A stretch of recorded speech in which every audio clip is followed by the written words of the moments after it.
পুজো দিতে চলে এসেছি ঠাকুর ঘরে।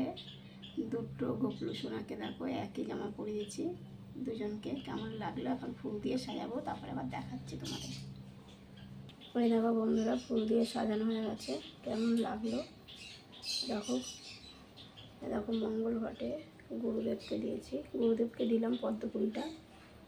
আর এই দেখো গোপলু সোনাদের বেশি ফুল দিইনি, এই ফুলগুলো না কিরম হয়ে যাবে, জামাটা দাগ হয়ে যাবে। আর এই দেখো লক্ষ্মী। আর এই দেখো কেমন লাগলো বন্ধুরা অবশ্যই জানাবে। ফুল দিয়ে সাজাতে খুবই ভালো লাগে, কিন্তু অনেক সময় লাগে পুজো দিতে আসলে ফুল দিয়ে সাজাতে গেলে।